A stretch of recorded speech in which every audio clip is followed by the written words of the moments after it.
और उस पर बहुत सारे शेयर हैं जिस पे हम चाहेंगे त्वरित टिप्पणी आपकी फटाफट जो है लेकर के आए, और एक एक कंपनी जरा स्क्रीन पर लेकर के आते हैं और इस सेगमेंट में एफआई जो है कहाँ पर अपनी हिस्सेदारी बढ़ा रहे हैं। सर, सुजलॉन एनर्जी पे आपका व्यू जानना चाहेंगे चौथी तिमाही में। यहाँ पर एक एक करके दिखाइए थोड़ा सा, अगर एक साथ सारे दिखा देंगे तो सब पे बात नहीं हो पाएगी, तो थोड़ा सा पहले ज़रा सुजलॉन लेकर के आ जाइए स्क्रीन पर। और सुजलॉन एनर्जी में सर 1.1% हिस्सेदारी जो है वो बढ़ाई गई है एफआईज की तरफ से, और चौथी तिमाही में 21.97% से बढ़ा करके 23.04% हिस्सेदारी की गई है। आपकी टिप्पणी जानना चाहेंगे सुजलॉन एनर्जी को लेकर के।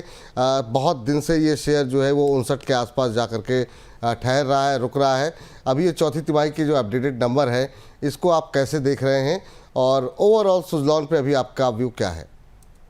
देखिए, ओवरऑल सुजलॉन में व्यू बहुत अच्छा है सर, और very frankly this is one of my favourite stocks.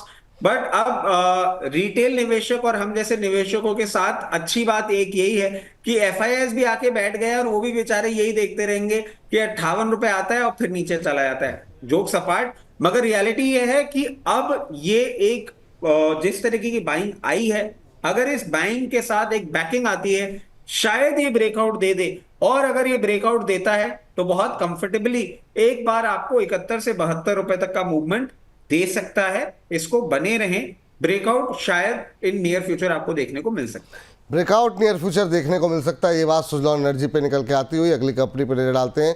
अगली कंपनी है इंडसइंड बैंक। यहाँ पर जो है एफआईज की तरफ से इंडसइंड बैंक में हिस्सेदारी बढ़ाई गई है, और आपको बता दें कि ये सीधे 4.8% हिस्सेदारी जो है यहाँ पर बढ़ाई गई है। हालांकि काफ़ी विवादों में रहा है बैंक। क्या जो सारा मामला था वो सुलझ गया, सारी गंदगी साफ़ हो गई है क्या? ये सवाल बहुत महत्वपूर्ण है सर। 24.74% से बढ़ा करके 29.53% की है। अवॉइड की सलाह रहेगी अभी की सिचुएशन को देखते हुए। आपका व्यू क्या होगा करंट मौजूदा भाव को लेकर के? आप क्या सलाह देंगे? क्या जितना भी विवाद था वो निपट गया सर? सर, मेरे इस सलाह के पीछे ना मैं एक और चीज आपको बताऊंगा। लास्ट शो में थोड़ा सा मेरे को कुछ टेक्निकल ग्लिच हो गया था, इसलिए निकलना पड़ गया था, बट फॉर्चुनेटली मेरी कॉल जरूर पहुंच गई थी आपके प्रोडक्शन के पास। हाँ, और वो हमने चलाई भी थी सर, इंडसइंड बैंक, बिल्कुल बिल्कुल। और ये आपके ये मतलब एफआई आपको देख के खरीद रहे हैं या आप एफआई को देख के खरीद रहे हैं, मतलब सलाह दे रहे हैं? नहीं सर, मैं आपको बताऊं उसके पीछे का कारण क्या है। उसके पीछे का कारण ये है कि yes, finally the bank is out of the woods. और ये क्यों?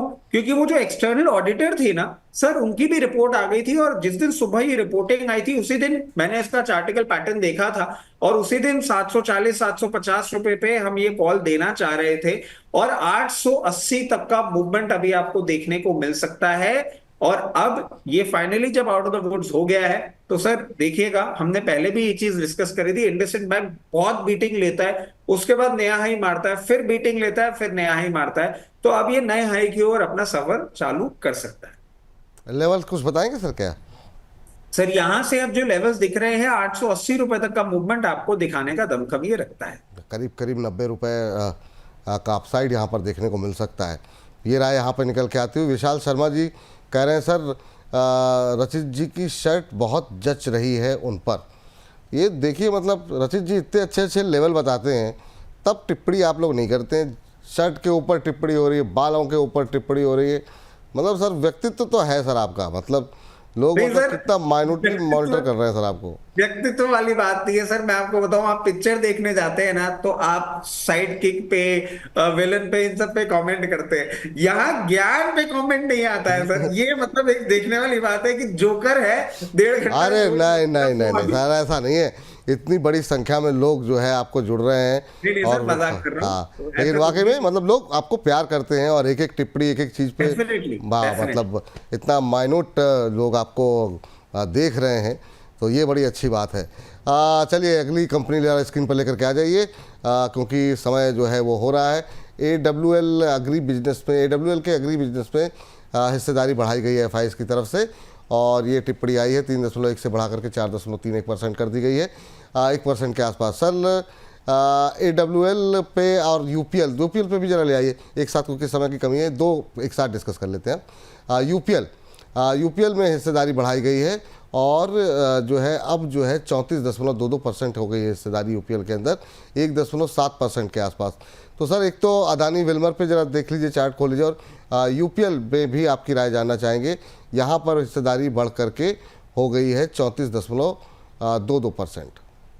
सर देखिए, AWL तो अब फाइनली आप देखेंगे, एक तो एक नाम हट गया है और ये बाइंग भी आती जा रही है। अब ये एक ब्रेकआउट कैंडिडेट भी आपको बनता हुआ दिख सकता है, टेक्निकल ट्रेंड्स पे बुलिश है। यहाँ पे छोटा सा 290 पे आपको रेजिस्टेंस देखने को मिलता है, उसको जैसे ही ब्रीच करेगा ये 325 से 340 रुपए तक का मूवमेंट करता हुआ दिखा सकता है।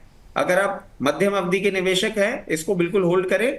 और यूपीएल की अगर हम बात करें तो ये भी अब एक टेक्निकल ट्रेंड्स पे बुलिश मूवमेंट पे ही दिख रहा है। और आपने देखा भी होगा, अब ये हाइज ही पे ट्रेड कर रहा है। ये हाइज आपको कंटिन्यू होते हुए दिख सकते हैं, और जिस तरीके से ये मूवमेंट दिखा रहा है, अब यहां से एक बार आपको 740 रुपए तक का भी मूवमेंट इन नियर फ्यूचर देखने को मिल सकता है।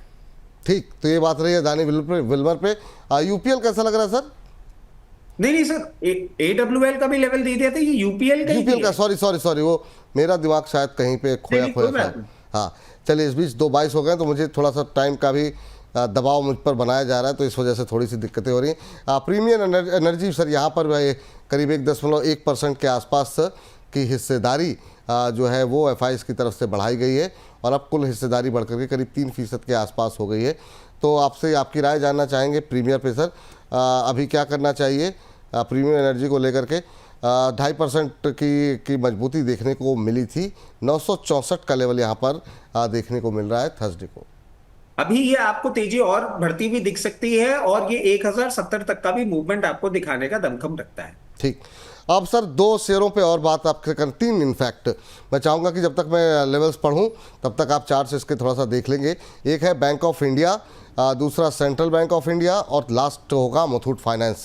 इन तीनों पे आपकी राय जानना चाहेंगे। पहले जो है बैंक ऑफ इंडिया में आपको बता दें कि 1% के आसपास का स्टेक एफआईएस की तरफ से बढ़ाया गया है, 2.92। आप ग्राफिक्स सारे चला दीजिए जो है, ताकि बाकी कंपनियों के बारे में लोगों को जानकारी तो मिल जाएगी, लेकिन हाँ डिस्कस 3 ही करेंगे अभी।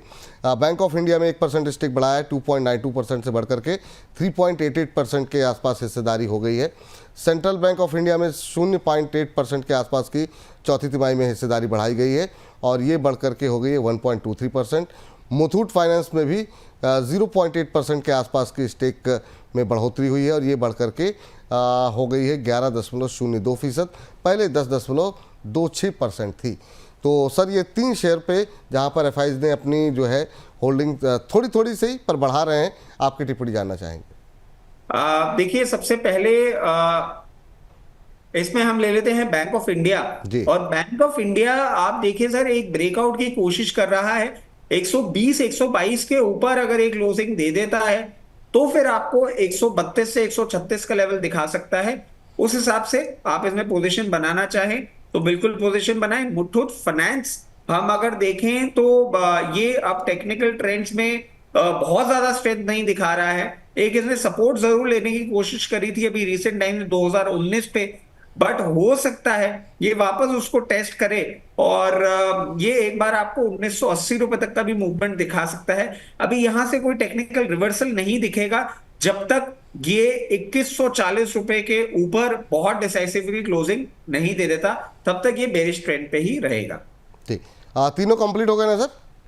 मुथूट फाइनेंस और बैंक ऑफ इंडिया। इसके बाद क्या था sir? Muthoot finance central bank of India रह गया, जिसमें 0.6280% जो है हिस्सेदारी जो है बढ़ाई गई। बहुत ज्यादा मूवमेंट आपको होता हुआ नहीं दिखेगा, और ये मुश्किल से मुश्किल आपको 38 रुपए तक का मूवमेंट दिखा सकता है। कोई बहुत फैसिनेशन नहीं दिखा रहा है चार्ट।